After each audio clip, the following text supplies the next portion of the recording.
हरे कृष्णा। प्रसन्नता है आप सबको देखकर, बड़ा अच्छा लग रहा है। ऐसा लग रहा है हम लोग नैमिषारण्य में बैठे हैं, क्योंकि आप सब साधुओं की तरह लग रहे हैं, बड़े ध्यान से सुनने के लिए तैयार श्रीमद् भागवत कथा को। तो आज से प्रारंभ हो रहा है ये 7 दिवसीय भागवत कथा समारोह। भागवत कथा आप सब जानते हैं कि ये कथा शुकदेव गोस्वामी ने परीक्षित महाराज को सुनाई। लेकिन ऐसा नहीं है कि ये कथा तभी आई, इतिहास बहुत पुराना है। सबसे पहले भगवान संकर्षण ने इस कथा को कहा सनत कुमारों को, 4 कुमारों को। फिर सनत कुमार उन्होंने आगे ऋषि मुनियों को कहा, पिपलायन ऋषि आदि, और फिर उनसे होता हुआ पराशर मुनि, और फिर पराशर मुनि से मैत्री मुनि ने सुना, और फिर मैत्री मुनि ने विदुर को सुनाया। एक परंपरा है। और ऐसे ही भागवत व्यासदेव ने रचित की, वही भागवत, और फिर उन्होंने अपने पुत्र शुकदेव गोस्वामी को सुनाया।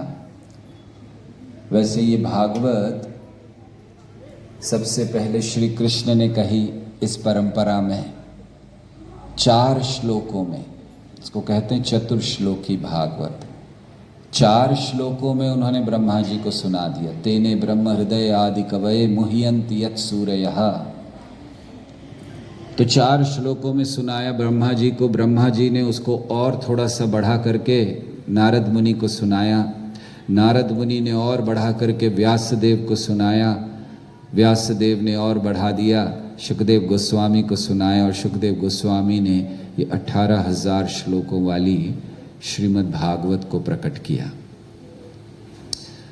बहुत महत्वपूर्ण ग्रंथ है श्रीमद् भागवत। इसका महत्व इससे ही पता चलता है कि ये एक ऐसा ग्रंथ है जिसका गुणगान अन्य पुराणों में किया गया है।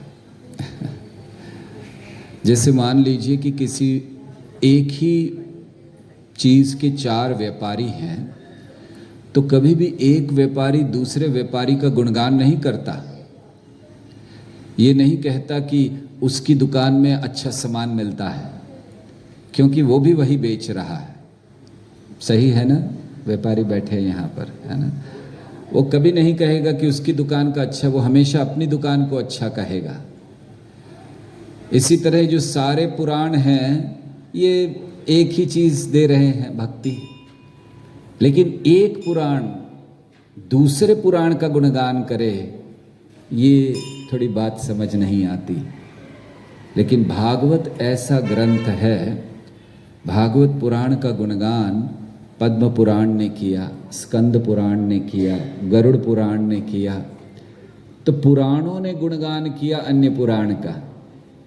और वो क्या कह रहे हैं? पुराण कहा गया है कि जहाँ भागवत है, स्कंद पुराण ये कहता है कि जहाँ भागवत है वहाँ किसी और ग्रंथ की ज़रूरत नहीं है, आवश्यकता नहीं है। मतलब वो कह रहे हैं हमें भी पढ़ने की ज़रूरत नहीं है। स्कंद पुराण में स्वयं लिखा है हमें पढ़ने की ज़रूरत नहीं है, भागवत पढ़िए। पद्म पुराण में तो पूरा भागवत महात्म्य दिया गया है।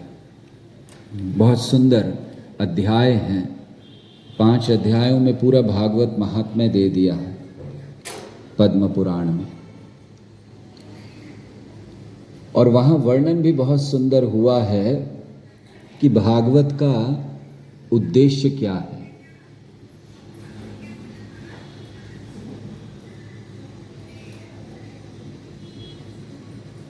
Thank you. आप लोग अपने अपने मोबाइल कृपया बंद कर दीजिए। इस समय आवश्यकता नहीं है किसी को लाइव रिले देने की।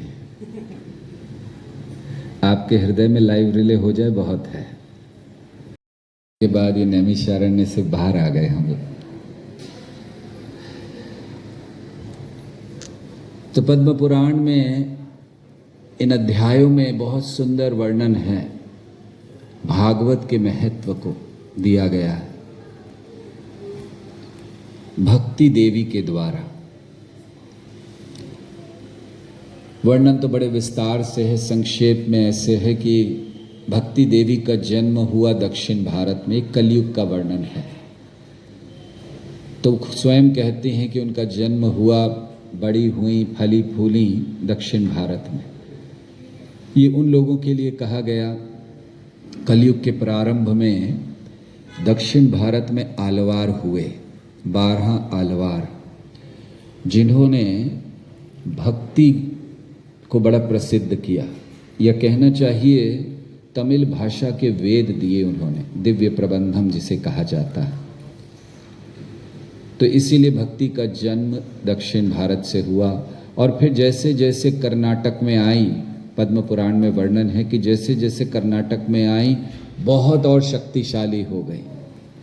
ये वर्णन मध्वाचार्य जी का है, क्योंकि मध्वाचार्य जिन्होंने विशेष करके उडुपी कर्नाटक में भक्ति को बड़े, कहना चाहिए बहुत ही मजबूती से स्थापित किया। बाकी अन्य जितने पथ थे उनका खंडन करते हुए भक्ति को स्थापित किया। तो इसीलिए ये वर्णन किया गया कि जब कर्नाटक में आई तो और हृष्ट पुष्ट हो गई। फिर वर्णन हुआ कि महाराष्ट्र गुजरात से निकलते हुए थोड़ी सी कमजोर हो गई, क्योंकि वहां शुद्ध भक्ति नहीं मिली। फिर धीरे धीरे करके वृंदावन आई, और वृंदावन में बहुत ही उनका जो शरीर था वो एकदम तरुण हो गया। और उनके 2 पुत्र थे, ज्ञान और वैराग्य, वे, उनको कुछ नहीं हुआ। वृंदावन में आकर भी वे बीमार ही पड़े रहे। अर्थात हालांकि भक्ति अलग अलग स्थानों से होते हुए जब वृंदावन पहुंची तो पद्म पुराण भक्ति देवी का जब ये वर्णन किया गया, और उनके पुत्रों का वर्णन, ज्ञान और वैराग्य उनके पुत्र हैं, और वृंदावन में आकर भी उनको कुछ नहीं हुआ, तो भक्ति वृंदावन में आकर नृत्य करने लगी। ये वर्णन है पद्म पुराण में, भक्ति नृत्य कर रही है। और आचार्यगण समझाते हैं कि ये भक्ति का नृत्य करने का अर्थ क्या है वृंदावन में आते ही? उसका अर्थ है कि वृंदावन में जब चैतन्य महाप्रभु आए और उन्होंने नृत्य किया, भक्ति सही दृष्टि में स्थापित हुई। श्री चैतन्य महाप्रभु ने बहुत सरल मार्ग दिया।